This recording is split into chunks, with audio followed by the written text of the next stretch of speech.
Hi guys. Okay, it's been a little while since I've been in the studio. I took the week off. It was March break, so I took the week off to just sort of recuperate, and I've been going kind of nonstop with everything, so I just wanted to chill for a bit. Now I'm good to go. Sometimes you get a little bored with things, and I wanted to sort of reschedule my day so I could fit in exercise now that the weather's supposed to be a little bit nicer and everything. So fingers crossed, that's what will happen. But yeah, March break was good. Beginning of the break, my daughter and I, we went to a concert. So that was fun. Haven't been to one in like forever. We had a good time. So I will be scrapbooking that. I think that will be my first 12 by 12 page that I want to work on. Hopefully that'll be this week. I don't know, we'll see. There's a few other things I want to do around the house, spring cleaning and things like that. I've had two dogs running around the house for the last little while, and it's a little dirty, let's put it that way. So I want to clean up the house and I want to reorganize the furniture and things like that. I'm happy with the studio still the way it is, so I think that'll stay the same. But I am looking forward to getting back in here and trying some different things. So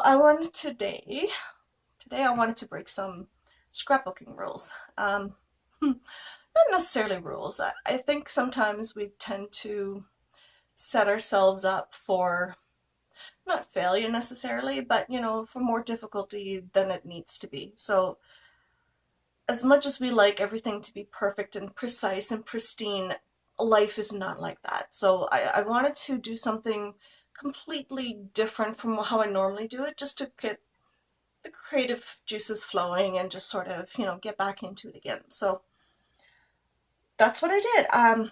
I haven't done heat embossing in like forever. So, that was one of the things I wanted to get back into. And that's what I did. Now, I did go to the dollar store over my March break. There's a few, oh my goodness, there's so many cute little things out there now.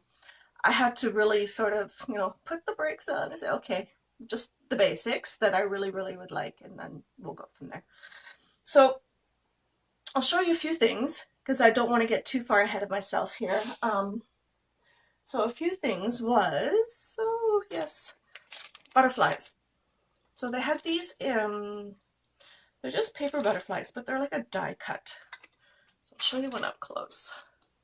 So it's not flimsy and it's not like a chipboard, but it's definitely paper, like a heavier cardstock paper die cut. But they come in color groups of green and teal and blue, lots of different sizes. So each pack had about 30 some odd pieces. So they had the teal, green, and blue. They had pinks and purples with gold. And I'm looking over here because I stuck them in. I bought some more of the acrylic drawers, so that's what I put them in. It's a lot for butterflies, I know. I bought 2 packs of each because, you know, the dollar store, you go and see it, you have to buy it right there and then because you don't know if they're ever going to get it back again, right? So it's not the same kind of deal as you would go to Michael's.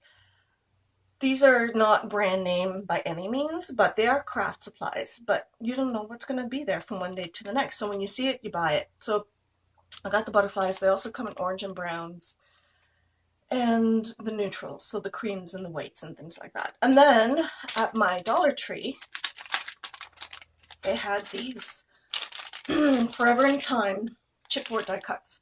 So they have a summer one, which has a camera, coconut drink, and a pool floaty thingy, and a surfboard. And this one has all the summer treats, like watermelon ice cream and donuts. Donuts all year round for me, thank you. And then they have this fantasy one, which is a mermaid, a unicorn, a rainbow, and a shooting star.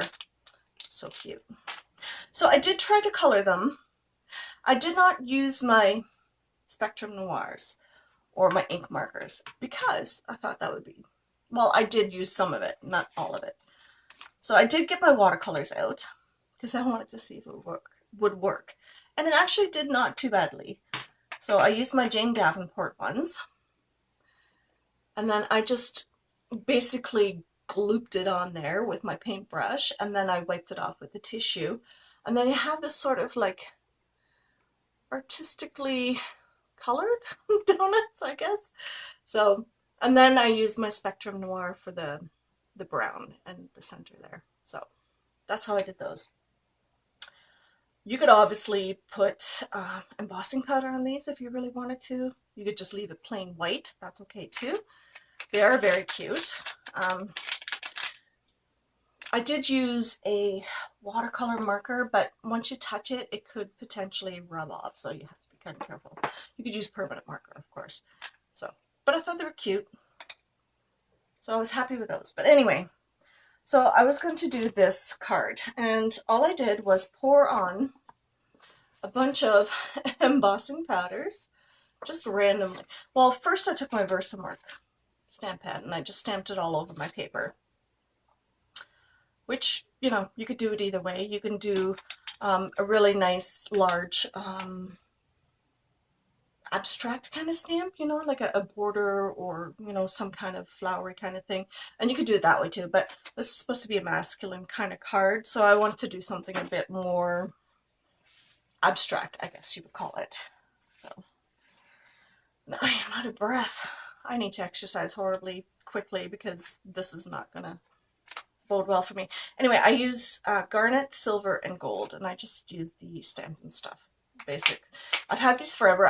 They last forever too. So, but I thought these metallics and the garnet speaks more like a coppery kind of color on this, because these butterflies do have like a gold foil. See, yeah, quite pretty. So I thought they would look really nice on there too. Anyway, so yeah, breaking the rules a little bit and not doing it on a separate piece. I'm just doing it on here. You know, it's okay. We can make up the rules as we go. There's nothing wrong with that. And it's a thinner cardstock, so I could potentially cut this into strips and put it onto a smaller card, like this one. Ooh, there we go. I got powder everywhere because I didn't take proper precautions. But this is just an oak tag one. These are the pre-packaged cards with envelopes, but I could cut this down to size quite easily, or I could use my, ooh, I don't know, I could use a punch.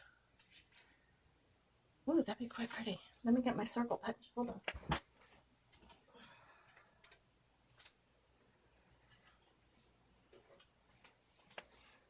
So you could play with shapes, right? Very easily. So I could use this potentially as my scrap. Not scrap, you know what I mean. This is going to be my background. So I'm going to use this.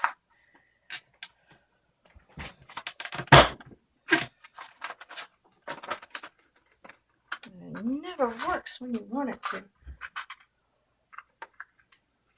Keeping it real here, people. Keeping it real.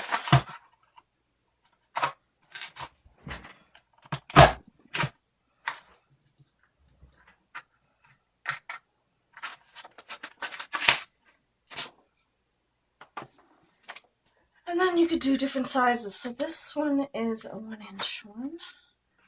So we can get some of the garnet in there.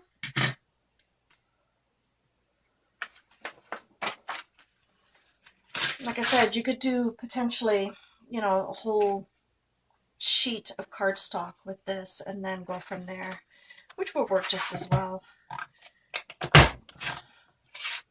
But I thought this would be kind of pretty as a background. Very abstract, but it's metallic. And it, you know, it's a bit more masculine. So that's the idea. So I am going to scooch you down. We're already at 10 minutes, my goodness. I wish I could do these quicker, but unfortunately I cannot. Anyway, so now it's just a question of playing with the card.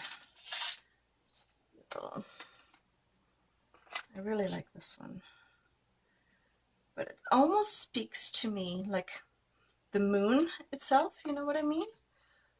So here's the other ones. These ones look more like moths, so I think maybe one of these would be quite nice.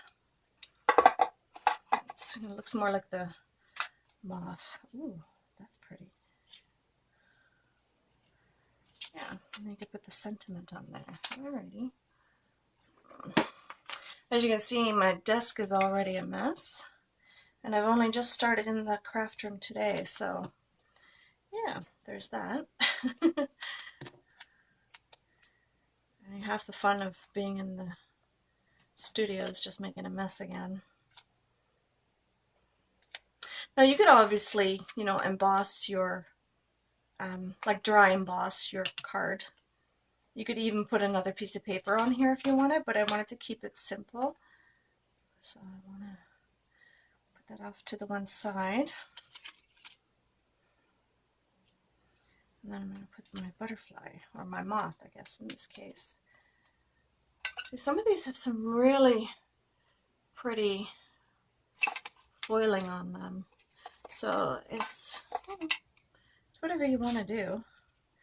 And you don't have to put a sentiment in it if you don't want to. You can keep it very simple and just write happy birthday on the inside, or, you know, whatever you feel like. I don't think it really matters overly much. You can add a few extra moths to it. So usually try to work in groups of 3.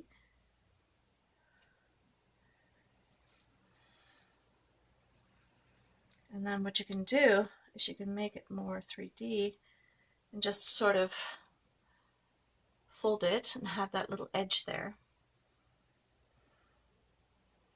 And then just have it more like, you know, on the card kind of thing. Here it is. It's just a question of putting it somewhere. And if you don't want that one, and you want something a bit more, I don't know, something with a bit more contrast, so maybe even something like this.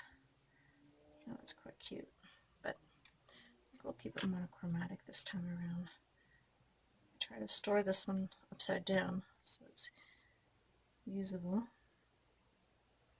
Just leave it there. Don't touch it. Let it do its thing.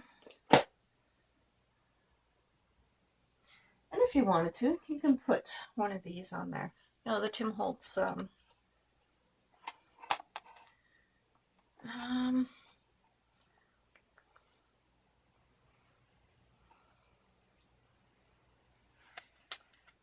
think I'll do Blessed.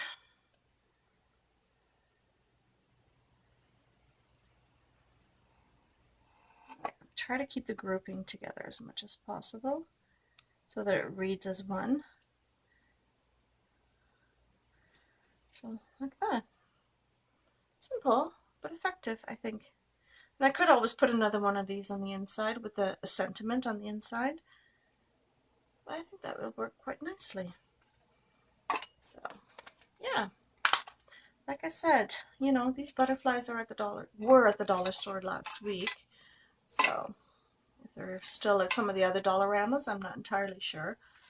But they're a lot of fun. Look at some of these. They're so cute. Little pink one. And some of these are huge. I couldn't find a drawer big enough for the big ones because they are really, really big. So I'll show you actually the size of these. Like, these would make great wall decor, you know, in a sunroom or in a little girl's room, or, you know, you can make a little banner out of them kind of thing. Well, I bought 2 packs, so you get 2 of the large ones in each one, but I don't know. I thought they were gorgeous. And, you know, I could use them for lots of different things. And like I said, if you wanted to add more, you totally could. If you wanted to, but I'm very happy with this way. Yeah. So this is not an odd number. Usually you would do this in odd numbers, but I could ink the edges. I could still do something else on there. I could put some sequins on there if I really wanted to, or some glitter, but, you know, I'd probably end up just doing some edging like so. You could potentially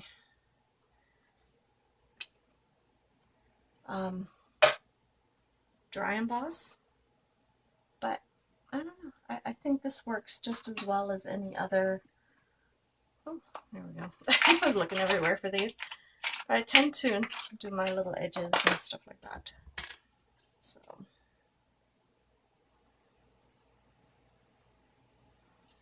And you can save your embossing powder in your container, and it does not have to be perfect. Sometimes the abstract looks just as good as the defined stamping, if not better, because you don't know what the result will be. And I think sometimes that works just as well. You know, it's like dressing up. You know, this is the bling, the earrings, the rings, and you know, that third piece of clothing. So you just add a few little dots.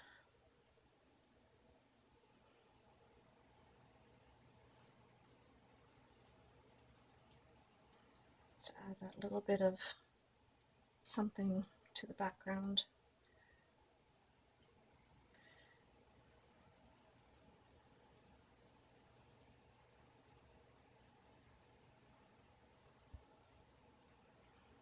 Oh, I think that works nicely. That's actually pretty cool. So yeah, there's your card. Very simple. Breaking the rules a little bit, but in the end, come up with something quite neat. Hope you enjoyed it, guys. I'll see you in the next video. Bye.